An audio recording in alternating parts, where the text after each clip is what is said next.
vamos a continuar. Como decía, seguramente esa cierta confusión que puede haber, ¿no?, en torno al concepto de custodia del territorio se va a ir aclarando ahora, porque nos disponemos a profundizar en ese concepto, en el papel de la custodia del territorio y en la colaboración público-privada y social para la conservación y restauración de la naturaleza, con una mesa redonda en la que van a participar representantes de todos estos agentes que están implicados en un acuerdo de custodia y que van a poder explicar en esta mesa redonda sus motivaciones, sus compromisos y por qué creen que es una herramienta válida. Como decía al inicio, y como acaba de explicar también Laura, son varios los acuerdos de custodia que se han formalizado en el territorio Geoparque. Por un lado, en el marco del proyecto de cooperación Geoparque Territorio de Resiliencia, perdón, como son los establecidos en torno a los miradores del Marchal, la Cueva de los Algarbes en Olafe, el nacimiento y valle del río Guardal o los senderos del Negratín. Y hay otros que también se han formalizado o se han promovido en el marco del Plan de Sostenibilidad Turística en Destino que gestiona la Diputación de Granada. Como decía, van a participar en esta mesa redonda entidades propietarias, entidades de custodia, entidades de apoyo y los propios GDR promotores de esta iniciativa en el territorio Geoparque, en el marco de este proyecto de cooperación. Para hacerlo más ágil, porque no es una mesa redonda al uso en la que estemos en un espacio físico, que podamos estar todos sentados contemplando esa mesa con los diferentes componentes de la misma, pues para hacerlo más ágil voy a ir introduciendo a cada uno de los intervinientes uno por uno y planteándoles una primera cuestión a abordar, ¿no? Bueno, pues en primer lugar nos gustaría que un representante de los 3 GDR que conforman este proyecto de cooperación, que como ya he dicho en varias ocasiones son el GDR de Guadix, el GDR Altiplano de Granada y el GDR Los Montes de Granada, nos explicara por qué decidieron trabajar sobre esta figura como una herramienta aplicable al territorio Geoparque. Contamos para ello con la participación de Enrique Gómez, que es técnico del GDR del Altiplano de Granada. Buenas tardes, Enrique, creo que estás por ahí. Ahora sí, No, te perfecto. decía que muchas gracias, Pilar, y también muchas gracias pues, a las personas que están asistiendo esta tarde al seminario. Bueno, pues contextualizo entonces un poco por la pregunta que me hace. Vamos a ver, nosotros desde los GDR, vamos a ver, nosotros en 2020 culmina un proceso de trabajo que llevábamos bastante tiempo currando en él, que es el tema de conseguir la marca Geoparque Mundial de la UNESCO, ¿no? Llevamos más de una década trabajando para conseguir que este territorio, por sus valores, pues fuera reconocido como tal.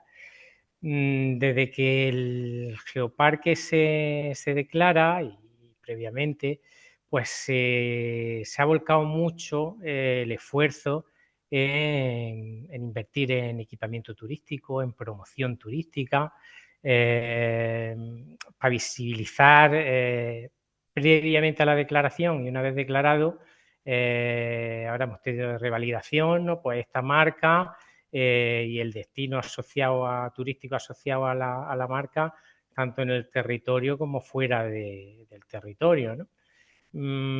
A ver, un geoparque mundial siempre lo defino yo de la siguiente manera. Es un territorio que debe cumplir una condición que es necesaria para UNESCO, que es poseer una serie de valores patrimoniales de carácter geológico y de relevancia internacional, que generen identidad en el propio territorio y que estén de alguna forma movilizados para impulsar el desarrollo. Pero bueno, esta es una condición necesaria, pero no suficiente. También UNESCO lo que exige y reconoce para la declaración y para el mantenimiento del el territorio en la red mundial, es que haya procesos activos de desarrollo sostenible participativo. Esto es muy importante y relevante en lo que es la filosofía de este programa en la UNESCO, ¿no? Nosotros planteamos el proyecto de cooperación, un proyecto de cooperación para trabajar en torno al Geoparque de Granada, este territorio que terminamos definiendo Geoparque de Granada Territorio de Resiliencia. Precisamente lo que queríamos es intentar incidir en este aspecto, ¿no? Que considerábamos esencial para mantener el espíritu y la filosofía de la UNESCO al respecto, ¿no? Además, la propia naturaleza de los grupos de desarrollo como entidades impulsoras de la participación territorial y de la acción de abajo arriba, pues nos convierte en una herramienta ideal para impulsar este tipo de historias, ¿no? Así que, bueno, pues nos pusimos manos a la obra y construimos un proyecto con varias patas, pero con el desarrollo, la sostenibilidad y la participación como ejes, ¿no? Eh, por tanto, hemos estado trabajando con el proyecto, pues fijaos en dinamización, por ejemplo, de la población escolar para hacerla corresponsable del cumplimiento de los ODS, del Objetivo de Desarrollo Sostenible de la Agenda 2030, en sus municipios, fundamentalmente los vinculados al programa Geoparques de la UNESCO. Hay una serie de objetivos que impulsa el programa y que hemos estado pues intentando pues dinamizarlos con la población escolar. Por otro lado, por ejemplo, estamos trabajando con el sector turístico, construyendo productos ecoturísticos que nos permitan ir cohesionando al sector y que permitan consolidar el destino turístico ya internacional que tenemos.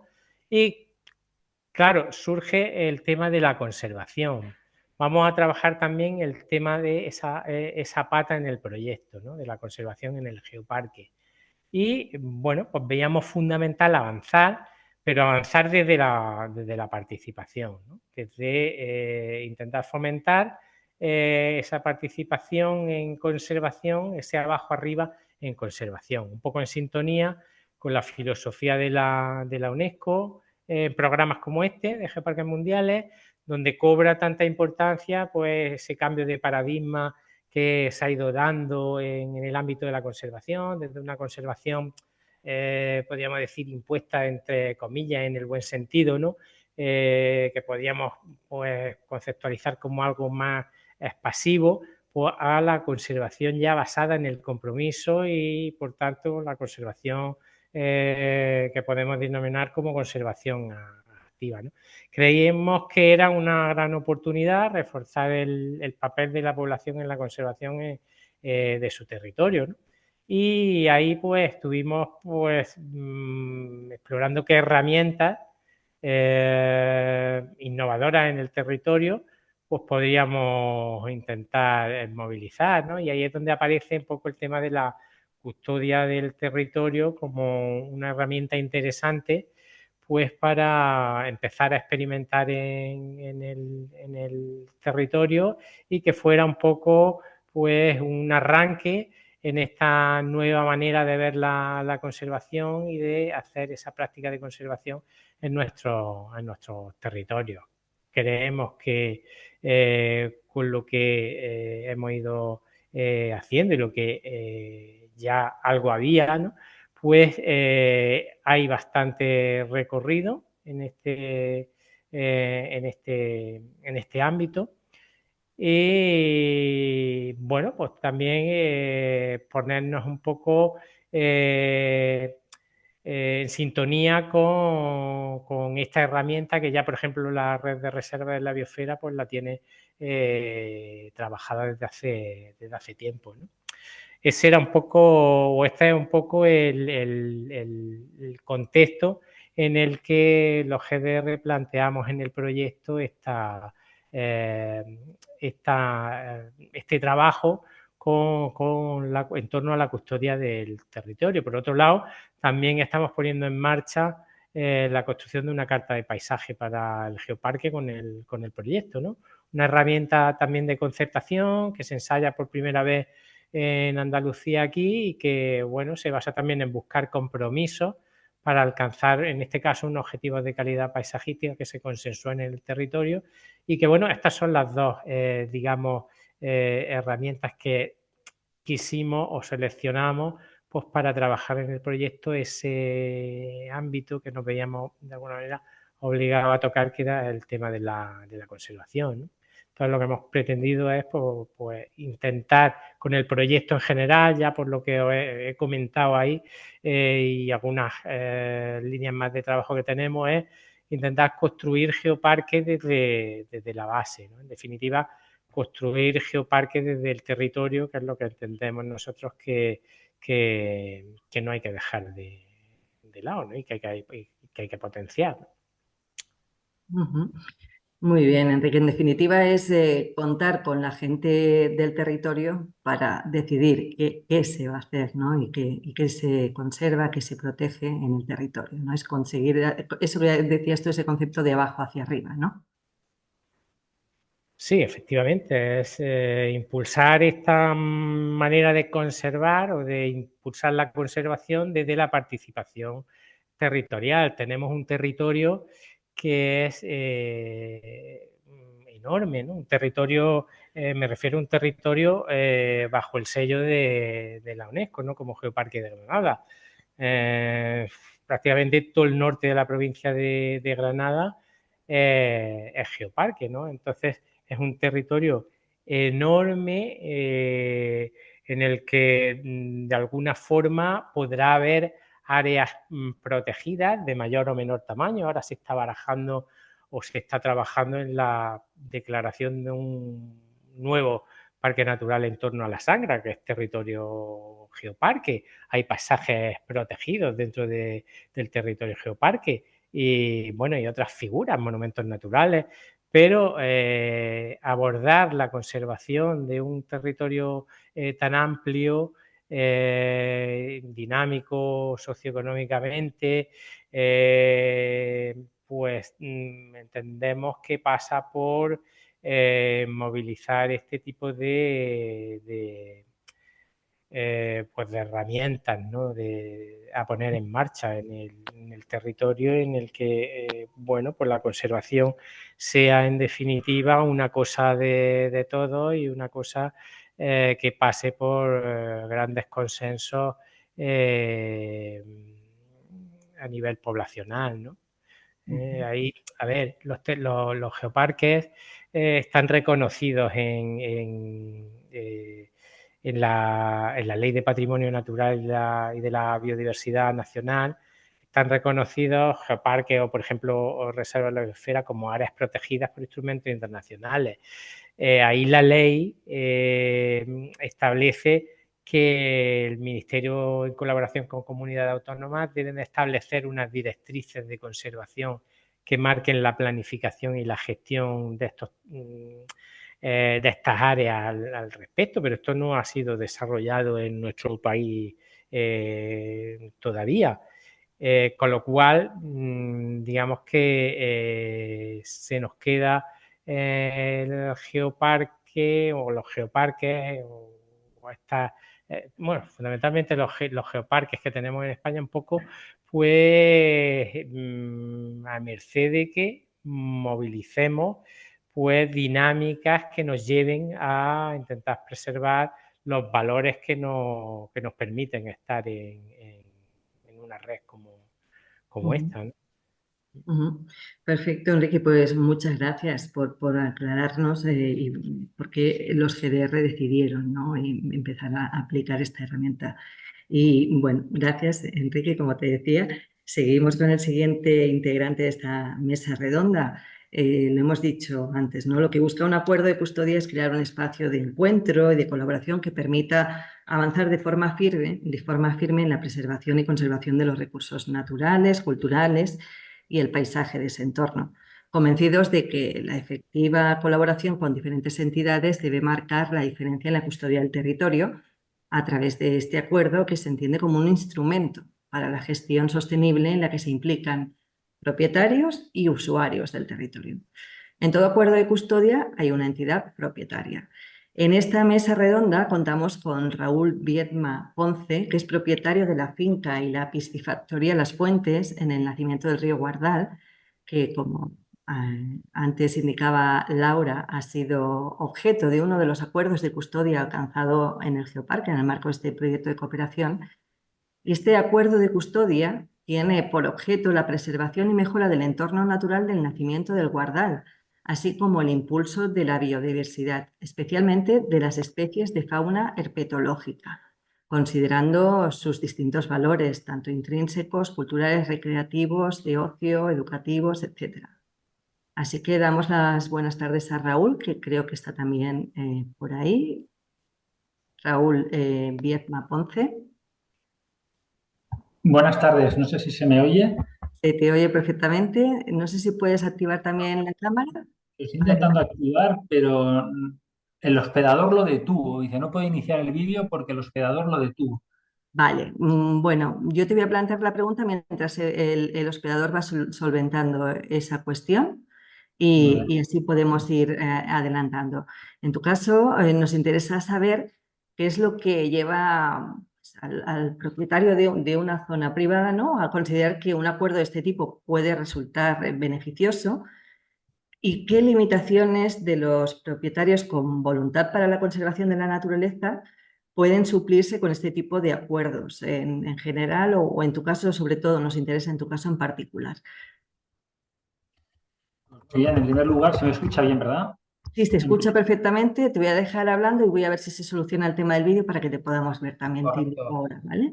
Bueno, en primer lugar, dar las gracias por contar con mi participación y dar las gracias a Laura, que la verdad que en el proceso pues eso, de entendimiento para este acuerdo de custodia del territorio, pues ha sido fundamental. Lo nuestro fue un flechazo, es decir, cuando Laura me contacta y me propone firmar un acuerdo de custodia del territorio con la Asociación Herpetológica Granadina, en la primera reunión con los representantes de la asociación, pues bueno, pues estuvimos ya 2 o 3 horas hablando y fue una cosa pues que rápidamente congeniamos. Por poner un poco Raúl, perdona, creo que le puedes dar ya al vídeo. Prueba a ver ahora. Vale. Perdona que te haya interrumpido. Ahora Ahora sí, ¿no? sí, perfecto. Perfecto. Pues fantástico. Muy bien. Bueno, nosotros en lo que es las fuentes o la piscifactoría, aquello es una finca que está en el nacimiento del río Guardal.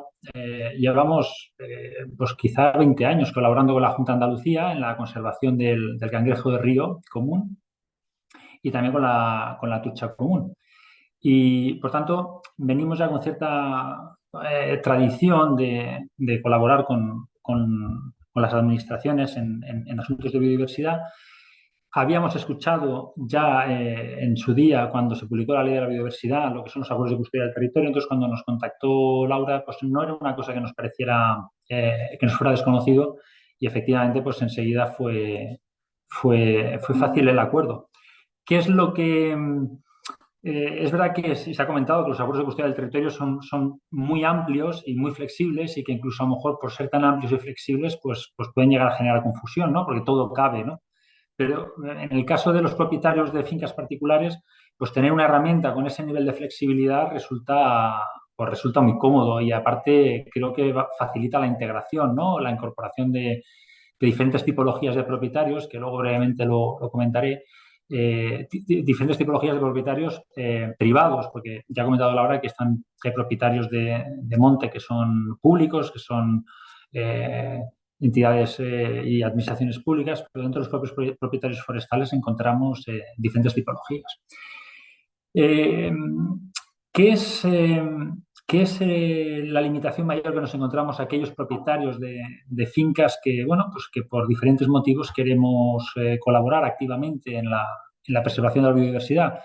Pues obviamente la falta de cualificación técnica, ¿no? Es decir, gestionamos unos recursos, pero muchas veces ni siquiera sabemos la biodiversidad que hay dentro de las fincas privadas y esto es una cosa que cuando a un propietario forestal se le explica, porque tiene la ocasión de conocer personas que van a la finca y le explican, pues mira, aquí tienes este tipo de planta, que además pues, es una planta que está catalogada, o aquí tienes este tipo de fauna.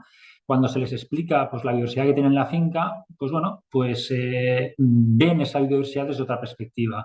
Y muchas veces nace el deseo de cuidarla y de protegerla. Entonces, es verdad que los acuerdos de custodia del territorio son instrumentos que que para mí tienen muchísimo recorrido. Veo que tienen dos grandes dificultades. Una es que son desconocidos por muchos de lo que serían los destinatarios de estos acuerdos de custodia del territorio. Yo, por ejemplo, participamos en una asociación de propietarios forestales de Andalucía Oriental, que además tiene como misión pues poner en valor todos estos servicios que ahora se llaman ecosistémicos, ¿no? Del monte privado. Recordemos que el 70% de los bosques y del monte en Andalucía, el 70% está en manos de propietarios particulares y solo el 30% está en manos de administraciones públicas, ya sean autonómicas, locales o estatales. Entonces, claro, es posible que la biodiversidad no esté distribuida uniformemente, es decir, que en ese 30% de propiedad forestal pública haya más de ese 30% de biodiversidad, pero con independencia de esos porcentajes, ¿no? O de la distribución de la biodiversidad, es evidente que la propiedad privada en Andalucía y en general en España hay una estructura de propiedad privada y contar y conseguir implicar a los propietarios privados en la gestión de la biodiversidad pues debería ser un objetivo de cualquier política ambiciosa, ¿no? En materia de biodiversidad. ¿Y qué es lo que veo yo, por resumir y no alargarme más? ¿Qué son las dos grandes dificultades? Que además yo me he encontrado con esas dos dificultades y las veo en mis vecinos, cuando nos reunimos en estas asociaciones y comentamos. Pues la primera es que falta conocimiento de la figura del acuerdo de custodia del territorio, que es un acuerdo que cuando te lo explican te resulta muy cómodo, no es una camisa de fuerza, realmente es una cosa que se permite personalizar.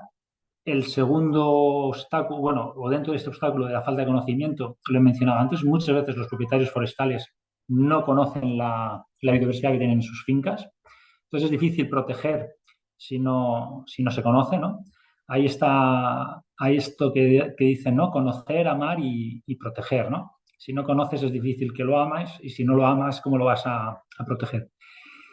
Y luego, y en esto, pues bueno, cómo se pueden hacer estas auditorías de biodiversidad, todo este tipo de cosas son muy útiles y muy interesantes. Y la otra gran dificultad es, yo lo que sí que percibo es una desconfianza, es decir, hay que superar una desconfianza previa, es decir, por diferentes motivos que no vienen al caso quizá ahora entrar en profundidad, pero sí que se percibe entre el colectivo de los propietarios forestales cierta desconfianza, por un lado, hacia la administración y también hacia ciertos sectores, vamos a decir, porque son solo ciertos sectores del activismo ecologista. Es decir, hay como un poco de desconfianza de decir, bueno, pero estos acuerdos de custodia del territorio, ¿qué me van a implicar? ¿Que van a venir personas, esas personas qué actitud van a tener dentro de la finca? Es decir, ¿cómo va a ser esa relación? Hay una desconfianza natural, ¿no?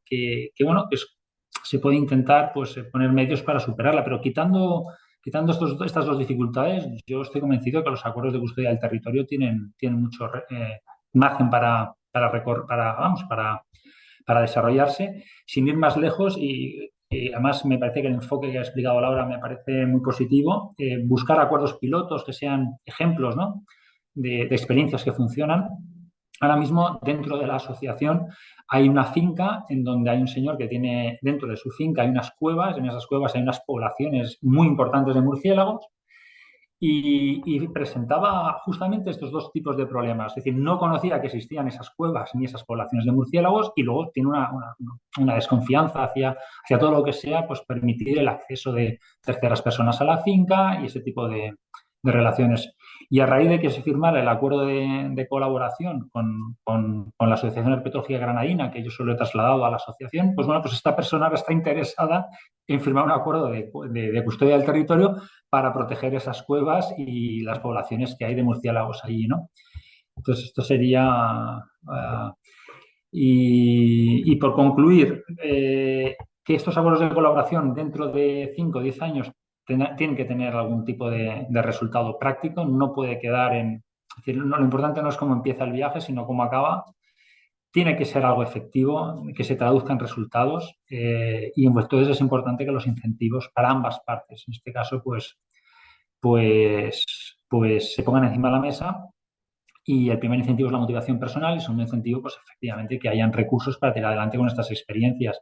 sobre todo las asociaciones que se van a implicar, que en el caso en el caso nuestro, pues ya lo comentamos con los asociados, ellos tienen que asumir costes de desplazamiento, pernoctación, son muchas horas, es decir, hay un esfuerzo que en una parte lo suples pues voluntariamente, pero bueno, qué herramientas se van a desarrollar para que esos acuerdos sean sostenibles y no sea una cosa de un año o de dos, sino que estamos hablando de periodos de tiempo que la naturaleza requiere, unos periodos de tiempo pues que no son los de la escala de la inmediatez y en ese sentido pues está todo por hacerse y por tanto pues dar la bienvenida a esta iniciativa en fin, pues vamos a tratar de entre todos pues que los resultados los podamos explicar dentro de unos años. Esto solo es el inicio.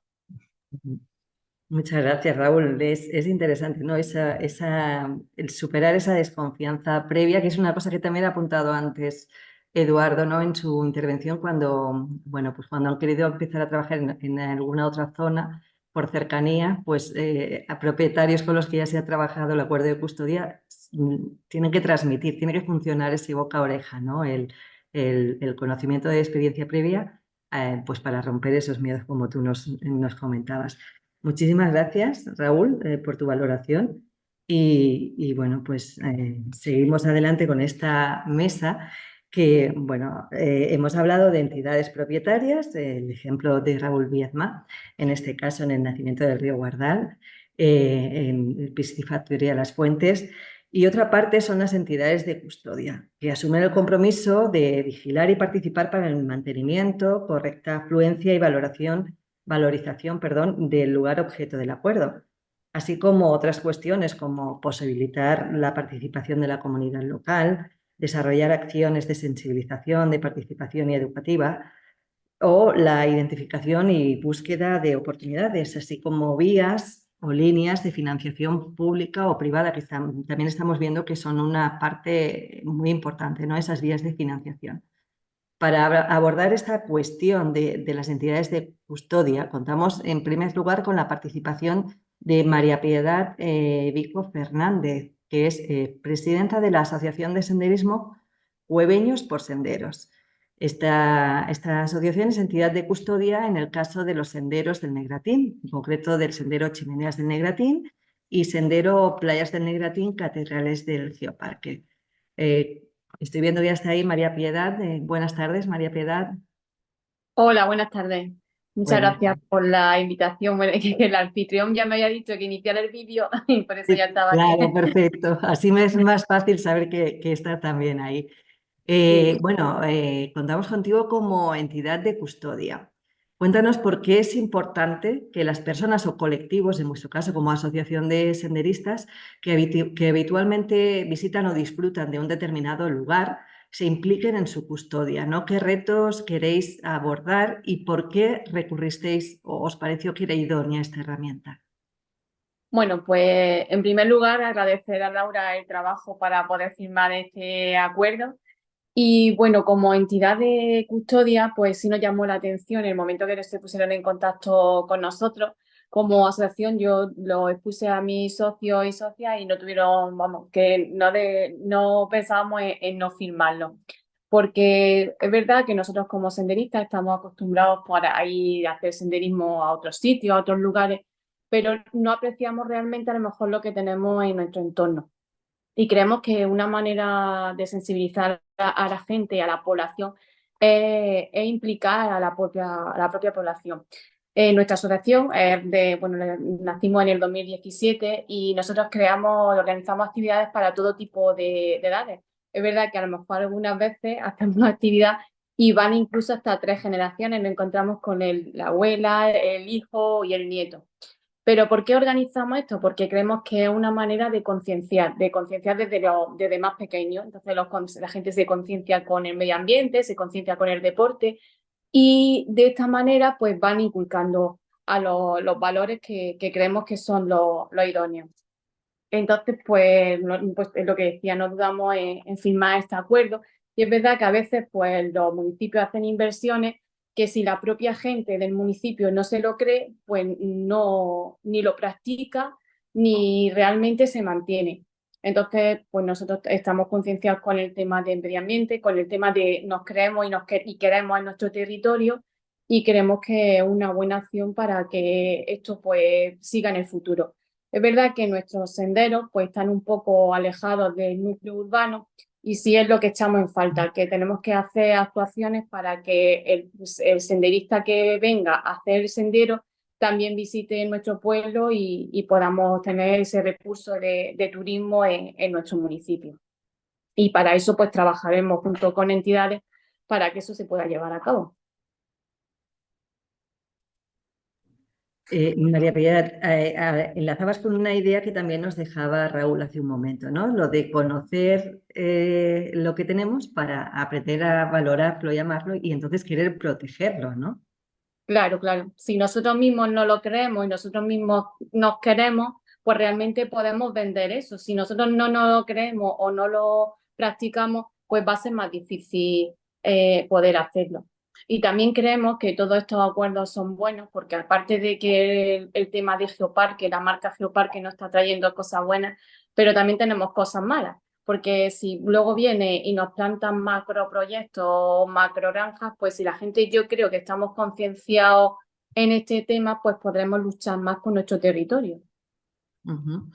Y ahora os planteáis como reto, como me decías, conseguir dar como un paso más bueno, ya sabemos que esos senderos son muy visitados porque de hecho los fines de semana y los días festivos las redes se llenan de fotos de gente que ha realizado, que ha disfrutado de vuestros senderos.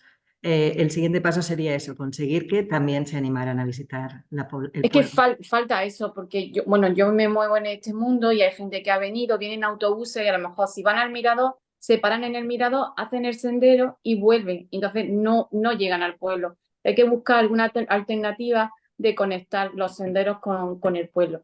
Y para eso también pues está la gente, la población, para que entre todos podamos conseguir eso. Y al final el senderismo y el que nos gusta andar es yo siempre decimos, es una mochila de llena de vivencias, pues hay que llenar esa mochila. Ujú. Perfecto, pues María Piedad, seguir llenando esa mochila. Muchas gracias por compartir parte del contenido con nosotros bueno, y a seguir avanzando con los objetivos que os habéis planteado en ese acuerdo de custodia. Muchas gracias. De hecho, mi inciso, nosotros solo Sí. como asociación tenemos un proyecto, porque igual que hacemos ruta de senderismo dentro, hacemos fuera, hacemos también actividades culturales, nos hemos planteado un proyecto que se llama, como lo hemos denominado, Andando por el Geoparque. Para nosotros mismos, por lo menos conocer nuestro territorio y que la gente también pues lo conozca, que a lo mejor somos de Cuadra del Campo y no conocemos una ruta que hay en Baza o una ruta que hay en Caniles, y así, y vamos a ir conociendo nuestro entorno.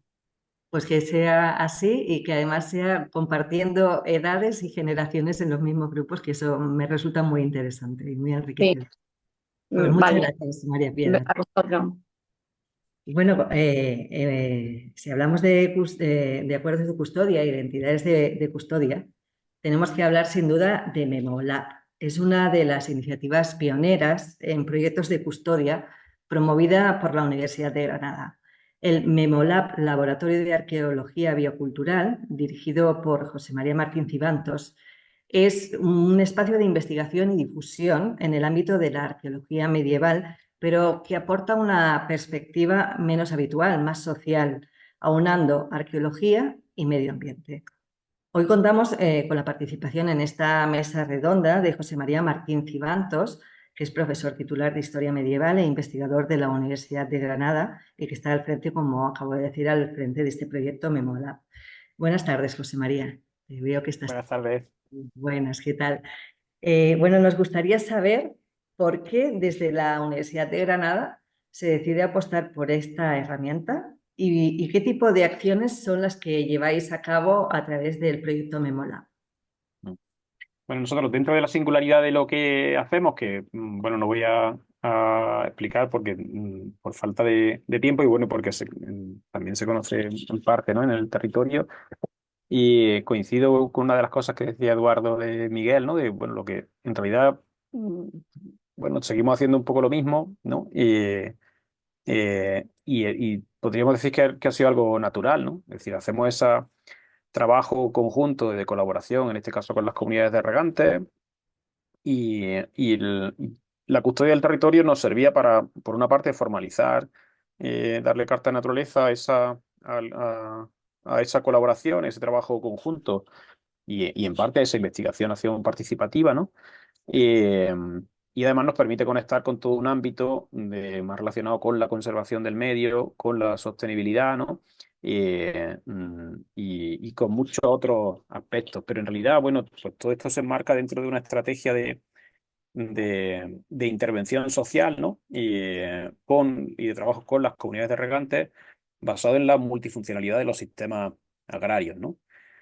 Y, de hecho, bueno, pues la actividad y la herramienta que más éxito y más conocida de los que hemos ido haciendo desde los últimos 10 años ha sido la de la restauración de acequias, ¿no?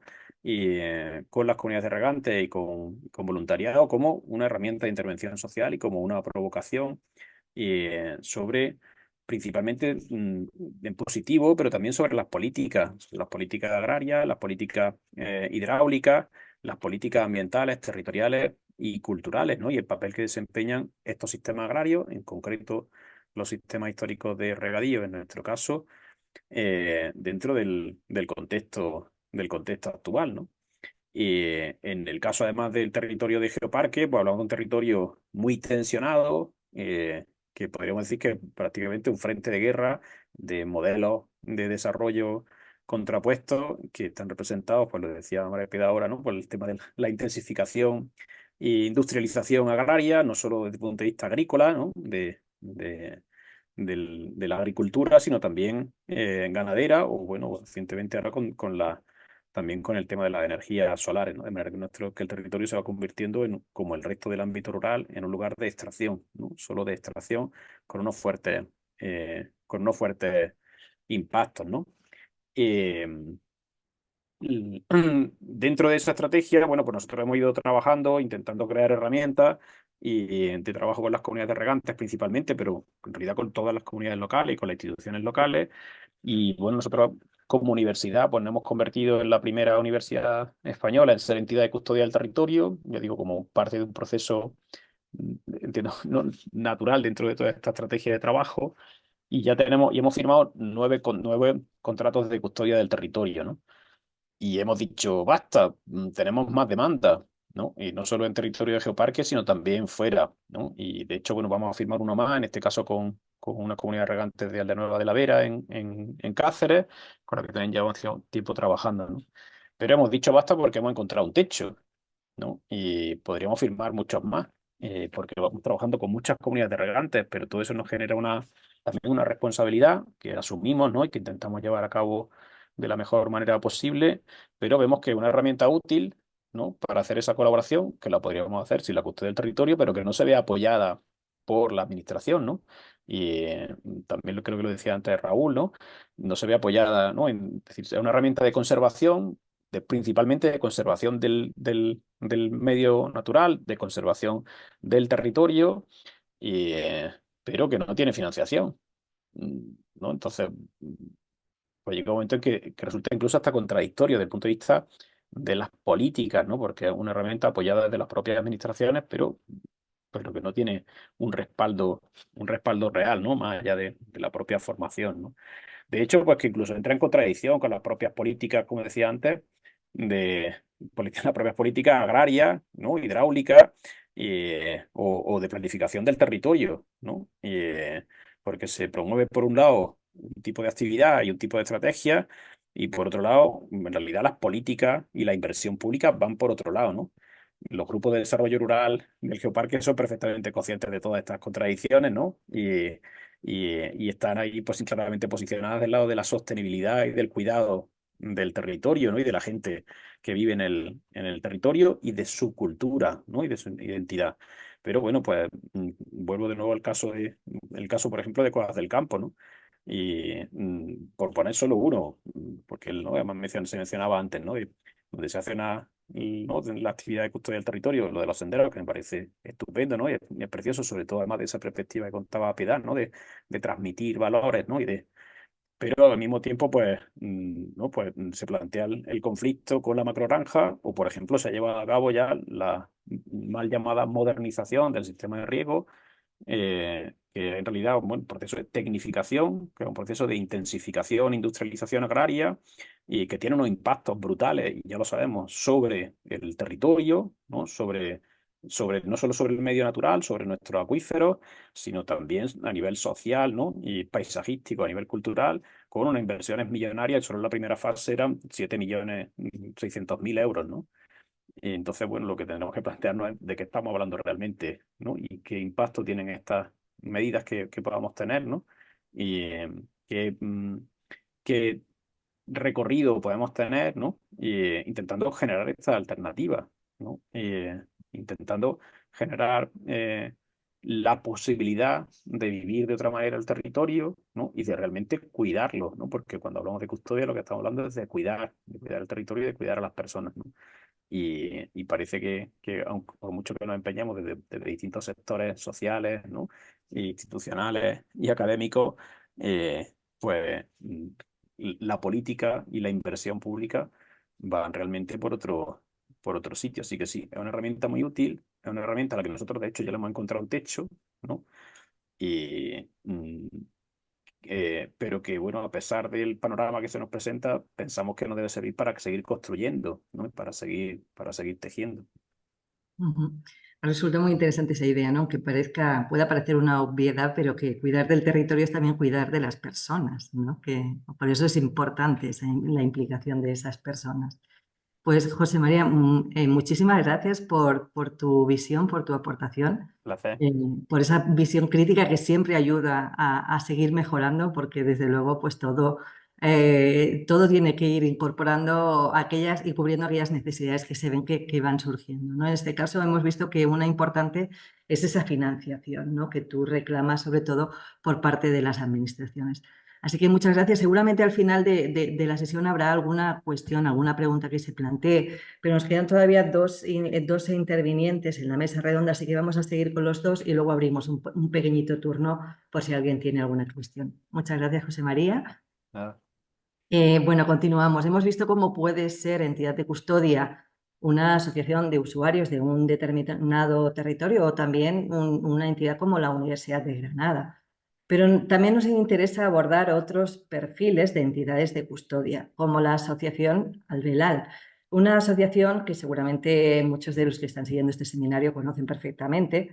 Es una asociación que promueve la regeneración del paisaje del territorio a través de la restauración de ecosistemas, la agricultura regenerativa y la dinamización económica, que pretende concienciar de la importancia de que la ecología y la economía vayan de la mano para conseguir un desarrollo sostenible y que ha formalizado varios acuerdos de custodia, como nos explicaba Laura en su intervención, en el marco de ese plan de desarrollo turístico, de sostenibilidad, de desarrollo turístico en destino. Bueno, pues Fernando Bautista Expósito, que también lo estoy viendo y ahí es técnico de la Asociación Albelal, y bueno, pues nos va a contar, o le invito a que nos cuente, por qué han considerado la custodia del territorio como una herramienta útil para la consecución de los objetivos de su asociación. Buenas tardes, Fernando. Hola, buenas tardes. ¿Se me escucha bien? Sí, ¿no? Perfectamente. Pues bueno, lo primero decir que lo malo que tiene ser de lo último en participar es que ya prácticamente lo ha dicho todo los compañeros anteriormente. Lo bueno es que se refrendan y se refuerzan muchas de las cosas que os voy a poder decir ahora. Mirad, la Asociación Albelal lleva 9 años como trabajando en las comarcas del noroeste de Murcia, Los Vélez, Altiplano de Granada, Guadix y el Alto Almanzora. Por ser esas 5 comarcas una unidad biogeográfica con unas características ambientales, culturales, de uso de la tierra, pues bastante, podríamos decir, similares, ¿no? Homogéneas. Cuando a mí se me considera para empezar a trabajar para la asociación, pues se me encarga el desarrollo de un plan que, teniendo en cuenta lo que son los fines fundacionales o los objetivos de esta asociación, pues pueda ayudar a vertebrar el territorio desde un punto de vista de la restauración de ecosistemas, de la promoción de la agricultura regenerativa y dentro de las fincas un concepto bueno, en aquel momento era, ahora es novedoso, pero en aquel momento lo era más, que la diversificación teselar, ¿no?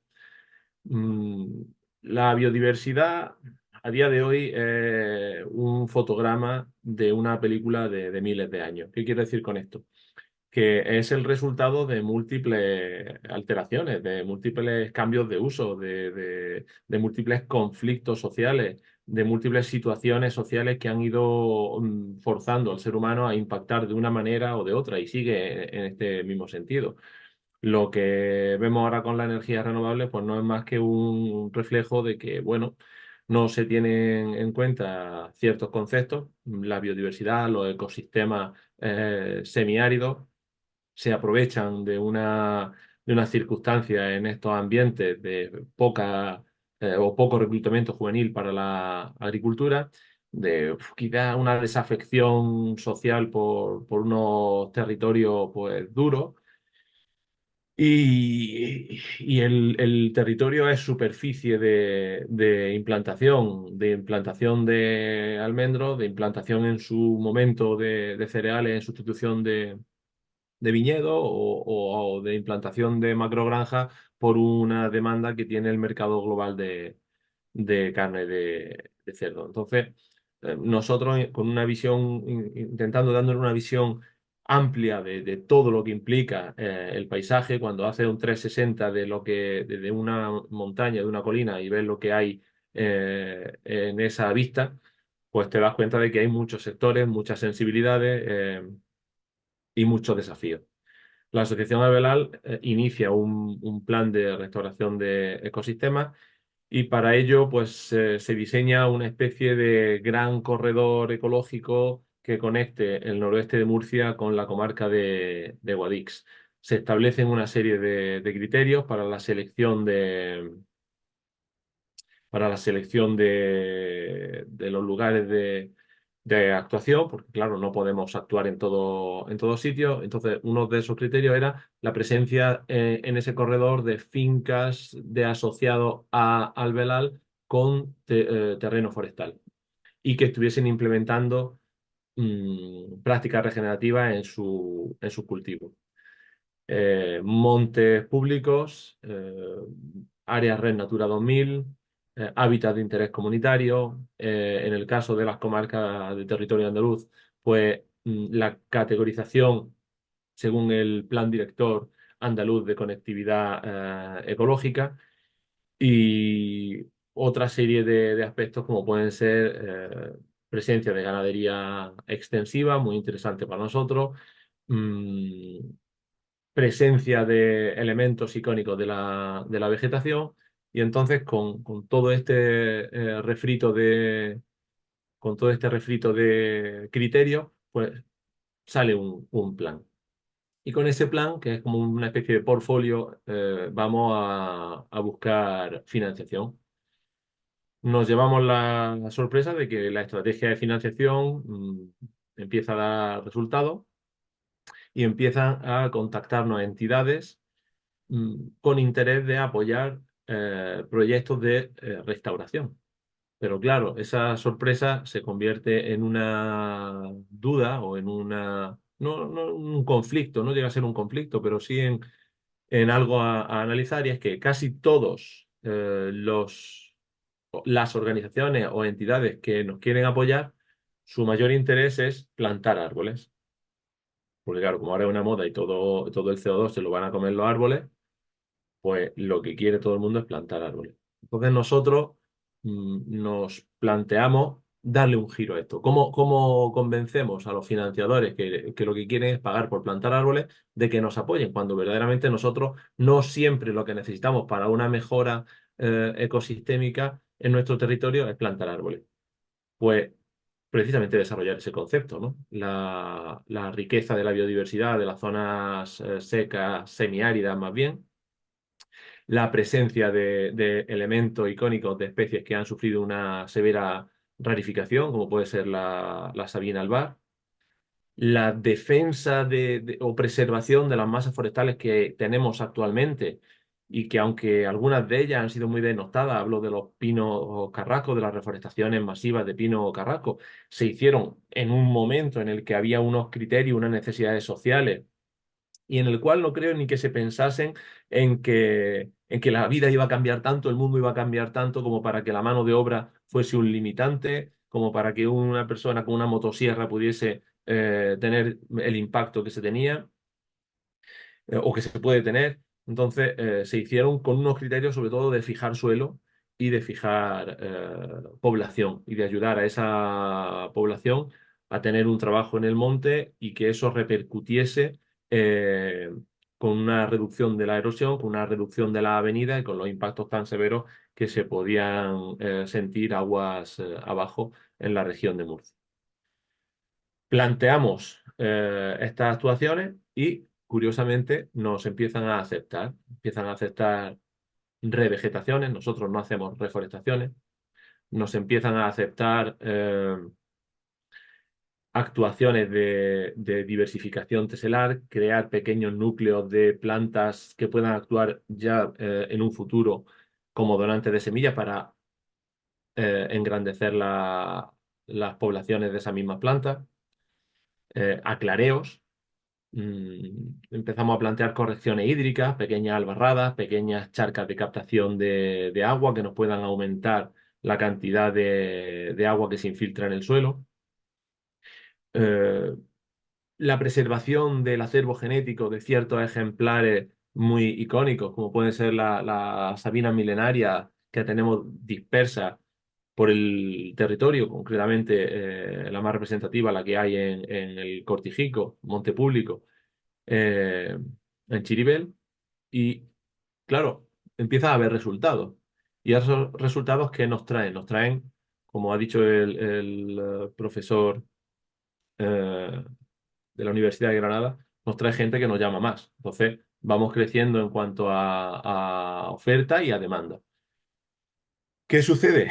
Que llega un momento en el que todo esto hay que ponerle número, hay que categorizarlo, hay que establecer una serie de acuerdos, pues para obtener los permisos, para tener una garantía, tener una presencia más sólida, tanto en propiedades privadas como en propiedades públicas. No íbamos siempre a actuar en montes públicos. Somos una asociación, nos debemos a nuestros socios. Muchos de estos socios son propietarios forestales, como decía antes Raúl, y tenemos que darle un respaldo también a aquellos socios que dentro de ese corredor, dentro de unos criterios de restauración de ecosistemas, quieren poner su finca a nuestra disposición.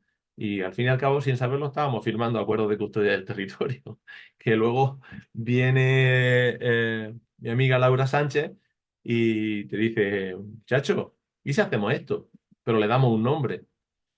Pues se lleva a junta directiva, mi presidenta estaba, creo, presente por aquí, Remedio Arre, y se acepta. Se acepta bajo unos criterios. Los criterios son la idoneidad de las actuaciones desde un punto de vista técnico. Que no vamos a promover cosas que no sea lo que necesariamente necesita ese monte. De una viabilidad técnica y económica. Y también de un discurso que vaya enfocado a lo que la Asociación Alvear hace, que es conectar.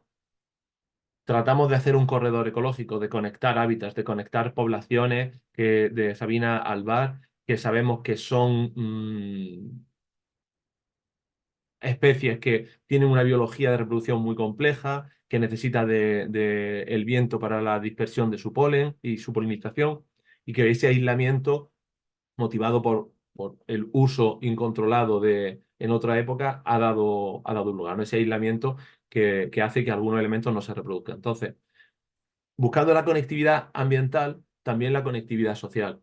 Somos una zona de especial importancia para la ganadería extensiva, eso no se puede olvidar. Somos una zona donde lo queramos o no lo queramos, sigue habiendo caza en mano de la gente que anda y al salto, no en mano, al salto, perdón.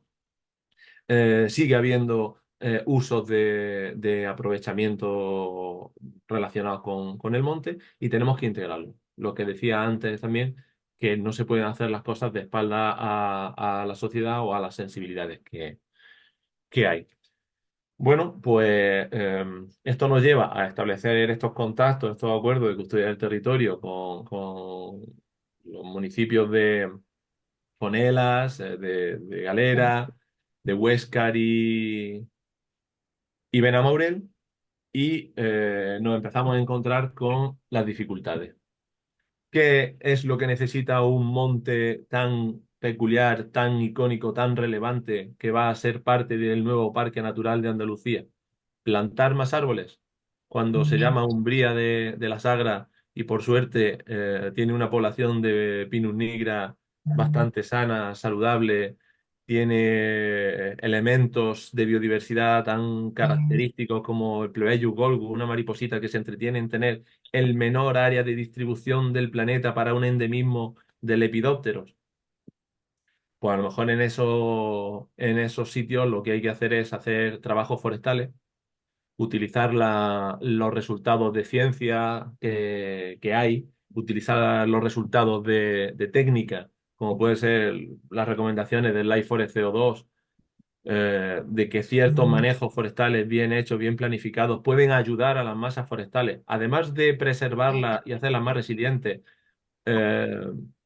frente a incendios forestales, pueden ayudarlas a ser más eficientes a la hora de fijar CO2, ¿no? Por la reducción de la competencia intraespecífica y por los nutrientes. Entonces, planteamos ciertas actuaciones, en ese caso, la recuperación de Umbría de la Sala, la recuperación de especies de poblaciones de frondosas, como puede ser Acer mospesulanum, Acer granatensis, Melanchiero vari, esos arbustitos, árboles productores de flores tan interesantes para los polinizadores en aquellos barrancos.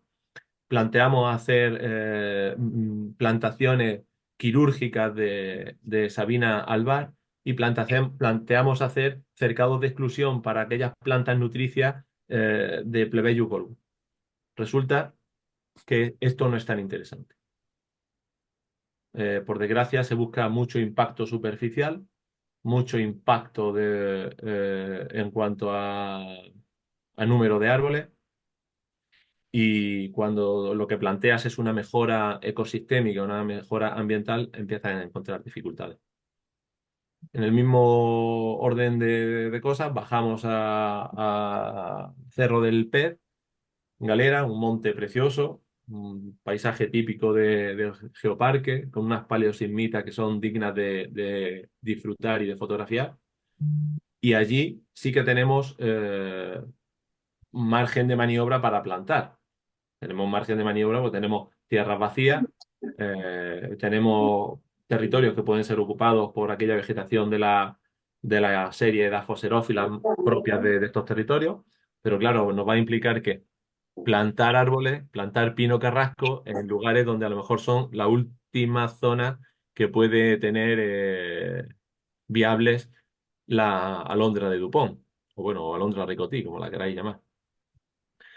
Y claro, eso ya entra en conflicto con qué es lo que queremos hacer, ¿no? Entonces, para nosotros la custodia del territorio es algo más, es muy importante para la Asociación Alvelar, pero lo que tenemos que trabajar entre todos es el mensaje de qué es importante, qué es lo que queremos hacer y qué se considera como impacto. ¿Qué es lo que se considera impacto? ¿Qué es lo que va a repercutir más en la biodiversidad, en los ecosistemas? ¿Qué es lo que más va a repercutir en la población en el entorno de ese monte público? Y vuelvo al principio, ¿no? A día de hoy el paisaje es lo que nosotros queramos. A día de hoy la biodiversidad es lo que nosotros decidamos que sea. Y creo que esto es algo a lo que tenemos los que nos dedicamos a esto, sentarnos y reflexionar, porque no es una cuestión baladí. Mm, Energías renovables son necesarias, la planificación de la ubicación, por supuesto, es aún más necesaria. El acercar, por ejemplo, la producción al consumo. Y son necesarios los árboles, sí, pero a lo mejor no en las densidades o en las expansiones que se solicitan. Ujú. Y para terminar, la dificultad máxima para mí es encontrar financiación fuera de modas. Encontrar financiación fuera de modas. Y la sugerencia, el medio rural se queja de abandono de la población joven, el medio rural se queja de falta de reclutamiento juvenil. He estado trabajando varios años en un GDR, con lo cual sé el esfuerzo tan encomiable que hacen por intentar apoyar a las poblaciones de sus comarcas, pero tenemos que dar un giro un poco más innovador a esto. Ujú. Y volver a considerar que hay un sector al que se le lleva mucho tiempo sin dar atención, que es el sector forestal. Eh, Se habla siempre que no se le da como la importancia necesaria por la falta de rentabilidad, pero la rentabilidad, desde mi punto de vista, esto simplemente es Cada vez más despistado. Ha entrado por ahí alguna. la rentabilidad no puede ser solo una rentabilidad económica. La Olga dice que eso puede ser una metástasis. La rentabilidad no puede ser solo una rentabilidad económica lineal. Debe incluir varios conceptos de la rentabilidad. Una rentabilidad social, una rentabilidad ambiental, una rentabilidad a futuros, si lo queremos llamar. Y todos esos planos de rentabilidad tienen que intersectar de una manera equilibrada. Y bueno, Pues, en eso es lo que vamos a intentar estar desde la Asociación Alvelar. pues nos quedamos con esa invitación a esa reflexión que me parece muy interesante y me parece también interesante ese punto de vista que nos has planteado de no quedarse solo con la alegría de ver que llega financiación y no amoldarse a lo que quiere que se haga esa financiación, sino tratar de convencer de que debe ser otra cosa. Apuntamos esas ideas que nos dejas, Fernando, y te agradecemos muchísimo que hayas participado. Y ya sí vamos a ir a la última intervención de esta mesa redonda. Muchas gracias, Fernando. Bueno, se va a alargar un poquito más el seminario, pero creo que es bastante interesante la parte que nos queda, porque en esta apuesta por hacer de la custodia del territorio una herramienta lo más participada posible, se cuentan además con entidades de apoyo, hemos hablado de ellas a lo largo de esta tarde. Otro de los componentes de esta mesa redonda es Tomás García Piri, profesor titular del área de proyectos arquitectónicos e investigador de la Universidad de Granada. Vamos a hablar en este caso del Departamento de Expresión Gráfica, Arquitectónica y en la Ingeniería de la Universidad de Granada, que ha suscrito un manifiesto de apoyo al acuerdo de custodia de la cueva de los Algarbes en Goraje, del que ya hemos hablado también, ¿no? Y este manifiesto de apoyo se compromete a la investigación sobre la funcionalidad, singularidades de las cuevas de los Algarbes en el sistema social y económico del territorio a lo largo de la historia y la transferencia, que eso es fundamental, ¿no? Eso es uno de los compromisos siempre de la universidad, la transferencia de este conocimiento a la sociedad. Buenas tardes, Tomás. Hola. Buenas. Hola, Bueno, ¿se me escucha? sí, se escucha perfectamente y bueno, queríamos contar con tu participación para que nos contaras en qué consiste exactamente ese apoyo, ¿no? Y por qué es importante que un acuerdo de custodia, el concepto sobre el que hemos estado hablando esta tarde, cuente también con entidades de apoyo como la Universidad de Granada en este caso. Bueno,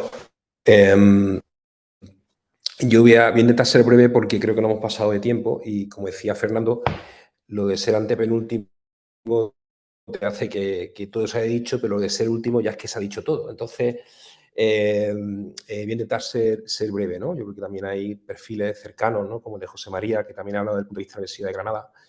A ver, mi incorporación a este instrumento de la custodia es reciente. De hecho, el primer contrato un poco en el que estoy involucrado es este de los Algarbes. Y bueno, desde un punto de vista más genérico, más global, lo que significa, o que entiendo yo que este instrumento favorece a la universidad es básicamente facilitar el contacto, ¿no? Con una situación de interés, o sea, acercarnos a una condición en donde se favorece que haya un diálogo previo de las partes para que se genere una investigación y, como tú has dicho, Pilar, sobre todo para que se genere una transferencia, o sea, que realmente ya hay que este instrumento nos permite como un protocolo sencillo donde de pronto canalizar actividad de investigación y que fácilmente pueden, primero porque la propiedad no lo facilita, segundo porque hay entidades que nos apoyan, ¿no? Como es un ayuntamiento en este caso, ¿no? Que es la entidad custodiadora FE y que permite que esa transferencia se pueda realizar, ¿no? Yo creo que en ese caso, yo creo que es como un vehículo que a mí me interesa y que yo creo que en este caso, pues vamos a ver cómo funciona, ¿no? Con el caso de los Algarves, ¿no? Si hablamos de un punto más concreto, o por lo menos en este caso desde mi departamento, mi área de conocimiento y mi departamento, es el interés en un patrimonio muy concreto que en el fondo, desde un punto de vista, tiene como casi un valor de ADN, ¿no? Genético del paisaje del geoparque, que es la cueva, ¿no? La cueva es de una transversalidad pues manifiesta, ¿no? Porque sobre una cueva se superponen muchas capas, que es la continuidad con el paisaje, la geología, la arqueología, la historia, la etnografía, botánica. Hay tantas capas que es capaz de ese vaciado, ¿no? Cuando hablamos de hábitats trogloditas, que casi puede como englobar casi en ese gesto pues toda una historia, ¿no? Toda una historia del geoparque. El caso de la cueva histórica, la cueva medieval, vamos a hablar también medieval y otras cuevas patrimoniales, a mí me interesan muchísimo porque también contienen como muchos rasgos, desde el punto de vista de arquitectura estoy hablando siempre, ¿no? Esenciales, que con el tiempo muchas veces se han ido perdiendo. Las cuevas que conocemos hoy son unas cuevas que han tenido una evolución propia, la cueva a la que estamos acostumbrados a ir ahora, ¿no?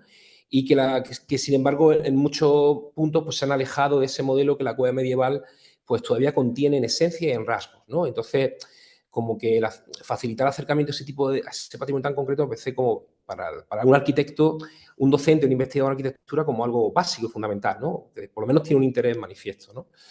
Claro, una de las...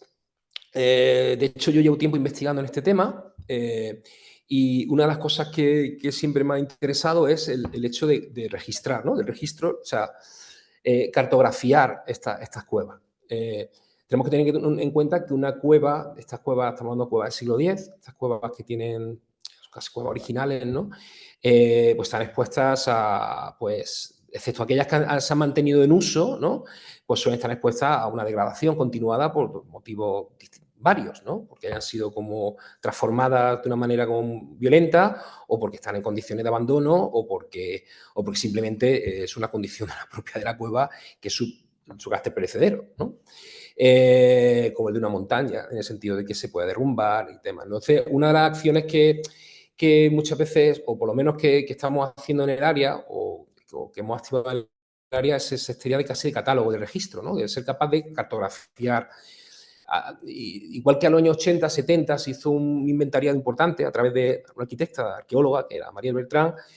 Ahora mismo las nuevas tecnologías, en este caso nube de puntos, escaneado 3D, nos permite hacer modelos actualizados como súper precisos a muchos niveles, que pueden tener muchos usos, desde el análisis arquitectónico espacial, de tipologías, desde la localización digamos, de sus fallas, de sus roturas, o una especie de mapeado de lugares de consolidación para una posible intervención de consolidación, hasta la generación de dibujos que nos puedan servir, y esto es muy importante, para la divulgación, es decir, no para la transferencia. Es decir, que hablaba una frase muy bonita antes, ¿no? Hablaban lo de conocer, ¿no? Y amar, ¿no? Algo así, ¿no? Había esa especie de trío, no se me olvida una de ellas, ¿no?